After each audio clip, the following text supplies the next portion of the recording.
4 truths that wholesale gurus will never tell you. No, it's not freaking easy to make millions wholesaling real estate. In today's video, I'm going to talk about the actual truths without any of the marketing gimmicks attached to it. As an investor that wholesales a ton of homes, the purpose of today's video is to show you how the industry actually is. How much work do you have to apply to make how much money, right? And so I'm going to go through those 4 truths that these wholesale gurus that are trying to sell you a course will never tell you. The problem with this industry is that people throw their G-Wagons, their Lamborghinis in your face to show you that making money in wholesaling is easy money, right? This is important because I don't want new investors to see a video on TikTok, on Instagram of someone flashing their G-Wagon, their Lamborghini, and thinking that wholesale real estate is easy money. My goal is to give you my honest opinion of wholesaling real estate and the truths of how much money you actually can make and how much work it takes to see if it'll be the right industry, the right avenue for you specifically. So let's take a look at this person right here. This is a prime example. Joe Riley Official is his tag. I've been sent this guy a ton. He looks like he wholesales. He's 24 years old and he makes millions, right? That's what he says. He has a Lamborghini, he's a G-Wagon. He gives off the impression that he does make a lot of money, but guess what? The more you spend doesn't mean you make more, right? These cars could be on a lease for all we know. This is exactly what I'm talking about. He's getting out of his Lamborghini here, talking about how he just flips contracts and it's easy. His Lamborghini is less about how he does it, more about, hey, look how much money I have. Wholesale real estate's the way to do it, right? This is a prime example of what this industry portrays. So here's my issue with people like Joe. They portray wholesaling to be easy. It's you get something under contract and you sell it and you're done, right? Well, the truth is it's a lot harder than it seems. It's a lot harder to get a G-Wagon, a Lamborghini on wholesaling real estate. And I'm going to dive into those 4 truths so you have a clearer picture if this is the right industry for you. So let's go through those 4 truths. The first one is, how hard is it to find a deal? The truth is, if you're in a decently big market, such as Salt Lake area, you're going to be competing with other wholesalers that are spending $50,000 plus a month to source deals. So if you don't have a massive marketing spend, you're going to be at a disadvantage if you're going the traditional wholesale route. Just because you're at a disadvantage does not mean it's not possible, but that's what you're up against. So here's the truth. If you find a deal that's meaty enough, that's easy to sell, it's going to take a lot of effort to find that deal. If you don't have 50,000 to spend in marketing, then you're going to be making thousands and thousands and thousands of calls till you find a deal that makes it sense for $30,000. It might not be 1,000, it might be a couple hundred, depending on how good you are at sales, but that's something to think about, right? It's not easy. So here's my 2 cents. I don't want to be all negative in the wholesale space because I make a lot of money in the wholesale space and it's possible. It's taken me a long time to get good at it. But here's my advice. If you want to get better at finding deals, find a lane of marketing, find a niche and stick with it. I see so many people that try and do this, try and do that, try and do this, and they're not good at any of the marketing side. So my advice is find a lane, whether it's cold call, door knocking, mailers, SEO, find something and stick to it until you're actually seeing results and then you'll have a leg up. So here's the next part. It's hard to find a deal, right? But that leads me to number 2. How easy is it to actually sell that deal? The truth is, it's actually really hard to sell a contract that you found. Now, I will preface this that if it's a screaming deal, it'll be easy to sell. But chances are, if you're in the very beginning of your wholesale career, the chances of you landing an extremely good deal in the very beginning is pretty rare, right? So let's say you have a decent deal, you think it's pretty good, you bought a list of 10,000 buyers that you blasted out to via email.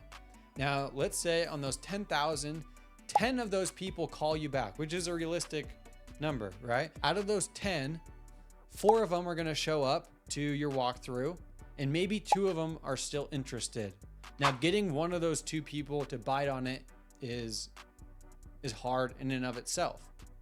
So that's what you got to figure out too, is how you're going to sell this to this person. A lot of times what happens when there's two people left, they say, hey, I can't buy it at what you're advertising, but if you did a 10% price cut, then I'll buy it. You go back to the seller, try and get a 10% price cut, and they're not doing it, right? So that's a realistic approach of what happens in the wholesale world.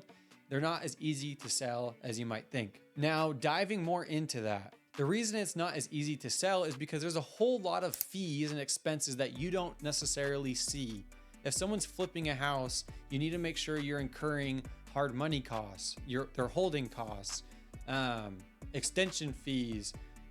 How much is the rehab? Usually you think it's going to be a lot less than it actually is to flip a house. There's so many of these fees that people don't think about that the flipper who's taking the risk is definitely thinking about.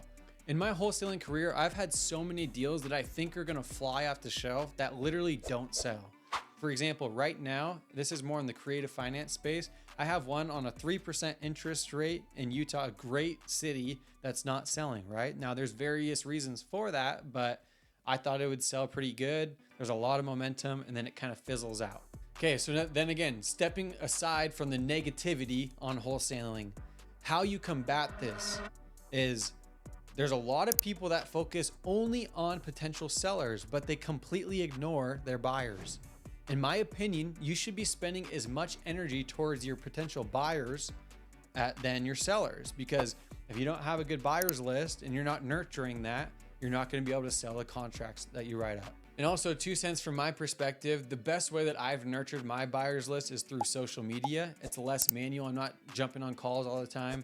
People trust me from my LinkedIn page, and it's made my buyers list much, much easier to tap into. Another thing about when you're selling a contract is that the market changes, right? Like back in 2020, 2021, when everyone wanted to flip and everyone was making money, it was much harder to find the deal, much easier to sell the deal because everyone was buying.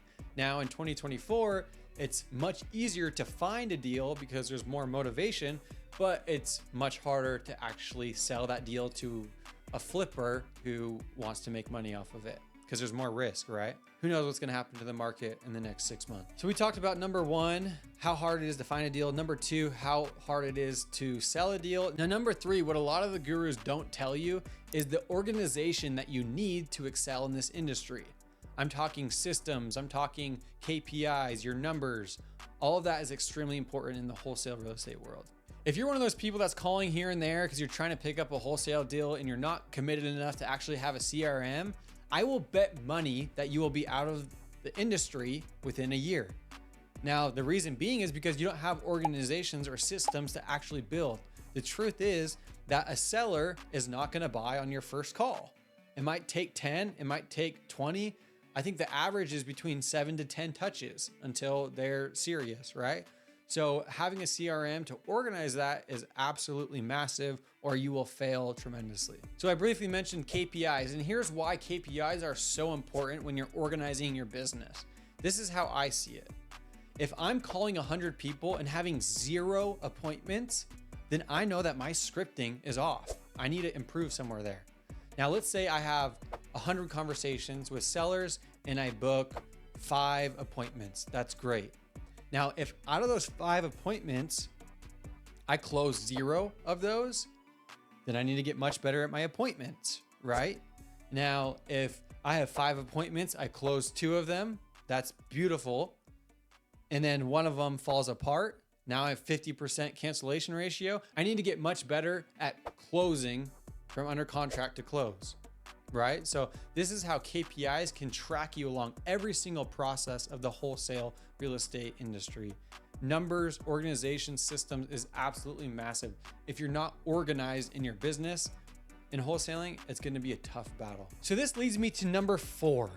And what a lot of people talk about is the legality behind wholesaling. This is what a lot of the wholesalers will not talk about, especially if you're a realtor like myself. There's a lot of stipulations that you need to go by. Now, keep in mind with every state, this is going to be different. So make sure you are diving deep into your local laws to understand what you can do in the wholesaling space. Now, in general, when we're talking about legality, in wholesaling, I'm not going to act like I'm a lawyer. And so I'm going to go very high level on things that you should pay attention to in the wholesale space to make sure that you're doing what you need to. Number one is contracts. You need to make sure your contracts are tight and that they represent exactly what you're doing. If you're going off market, maybe you need your own contract that a lawyer drafts up. If you're going on market and you're an agent, then make sure, like, my recommendation is that you use the local state contracts. It's going to be much easier when you're dealing with agents. And that helps with the legality side as well. Hiring a lawyer to look over your contracts and to ensure you're doing things the right way, it sounds expensive, but I promise you it can save your butt in the long run. Another thing to think about in terms of legality when you're trying to do wholesaling is, for example, when I lived in Washington, they have very strict stipulations on how you're marketing to pre-foreclosure. They want to protect that class. They don't want people who are in distress getting hit with a ton of marketing. So that's one thing to look out for in Washington state. Every state's going to be different, so watch out for things like that. Another thing is, as an agent, I have to make sure I'm disclosing to any seller that I'm working with that I am a licensed agent at Real Broker. Now, also, I cannot market anyone's property. Since I am a real estate agent, I need to have permission from whoever's listing that property to put it wherever I want. I can't just blast someone's listing unless I have their permission. Okay, and lastly, something that a lot of people run into in the wholesale space, if you're cold calling or calling in general a lot, is the do not call list. I have had friends that are sued for thousands of dollars because they call someone on the do not call list. And each call that you attempt, you can be fined more and more. I've been threatened with lawsuits because of the do not call, but I have never been sued specifically. Okay, again, stepping away from some of the negativity on this perspective of legality, what I would recommend if you're new trying to get involved in wholesaling, there's two ways that I recommend. Number one, you hire a lawyer to ensure you're doing things right in your specific state. Now, number two, and the easier one, is that you join a team that does this at a high level. Then you have a layer of protection. You're learning from them, and you can assume that they are doing it legally. Hopefully, if they have a big team and been doing it a lot longer, at least you can learn from their perspective versus all your own liability. So that's my 2 cents there. Okay, so let's recap. The 4 truths that wholesaling gurus will not tell you. Number 1, how hard it is to find a deal. Number 2, how hard it is to actually sell a deal. Number 3 is the organization you need in a business to excel at wholesaling. And number 4, lastly, is the legality behind wholesaling. Now, the truth is, the wholesaling industry can be extremely hard. There can be some gray areas, some blue tape that you need to walk through, right? But if you figure it out, you can make a lot of money. So now, ignoring all the negativities and the gloom, let's go over the 4 things that I recommend on how you can excel in this industry. Number 1 is find one marketing niche that you can get really good at instead of trying a ton and failing at all of them. Number 2 is nurture your buyers list just as much as your sellers. It'll make it much easier to sell your contract once you get a decent deal.